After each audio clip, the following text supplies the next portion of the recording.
Ang Balita Pilipinas sa nagdaang linggo. Lalaking binaril at nalibing na hukay sa Pangasinan. Nakita ang bangkay ng lalaki na kilalang si Carlito Ulunan. Bagong school year, pero mga eskwelahan siksikan pa rin. Maaayos ang problema sa mga susunod na araw. At kayakers nagpadel para sa isang layunin. Ipanawagan sa publiko na pangalagaan ang mga karagatan. Araw-araw na balita mula Luzon, Visayas at Mindanao. Ito ang Balitang Pambansa. Ito ang Balita Pilipinas ngayon.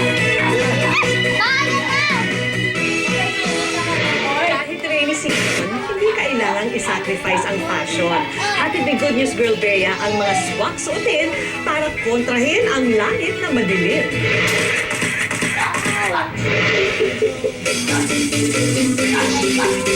Ang mga summer outfit na presko sa katawan, hindi na swak ngayong papasok na ang tag-ulan. Pero ang good news, maski rainy, pwede pa rin maging happy. Pero mas may enjoy ang ulan sa pamamagitan ng stylish solution. Kapag masungit ang panahon, pwede pa raw bawiin sa tamang rainy day outfit. Out na ang mga summer outfits at oras na para ilabas ang mga damit pang ulan. Pero syempre, hindi namin kayo pabayaan dahil sagot namin ang mga tips para maging in ang inyong style ngayong rainy season. Sa tulong ni Kuya Bernard Escalona ng Fashion Institute of the Philippines, bibigyan natin ng fashion tips for the rainy season ang mag-iinang sina Mommy Ana, Franz at Trisha.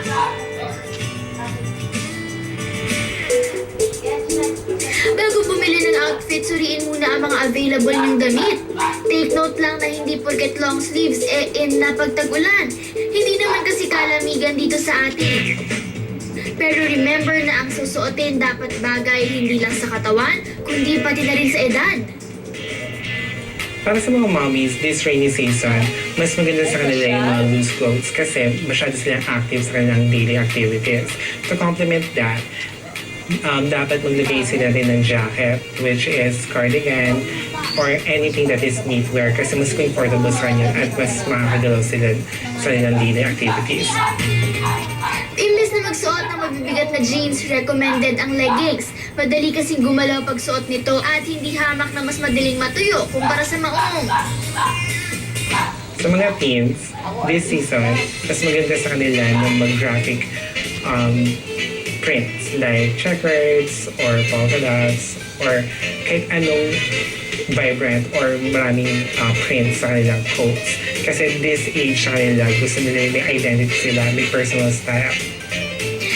Na daw sa kanilang colorful leggings. Pwede rin magsuot ng colorful scarf para mabalance ang gloomy mood tuwing umuulan. For the kids, this rainy season, mas maganda yung exage. Like, kung gusto niyang pink, then let her be lahat pink kasi they can get away with it. It's fun. Saka, mas active silang magiging tingnan.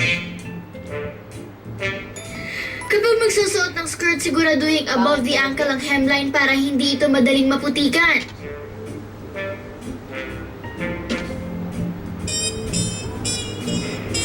Pero kung feel niyong i-update ang inyong rainy day wardrobe, tara na at mag-shopping ng hindi nabubutas ang bulsa. Silipin natin kung ano ang meron sa Divisoria.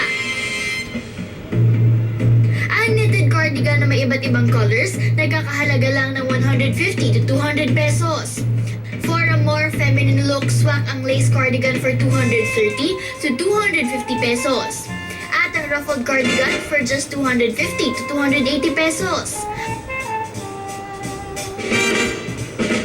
Ang pagiging fashionable dapat from head to toe. Kaya sinilip din namin ang patok na footwear, gaya ng slippers na may sari-sari mga strap.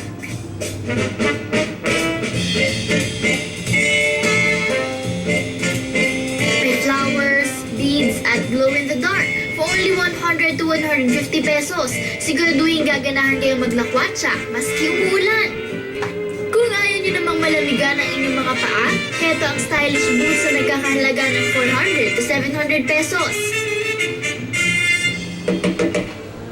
Hindi naman kailangan gumastos ng malaki to look good this rainy season. With their tips, you'll never be out of style.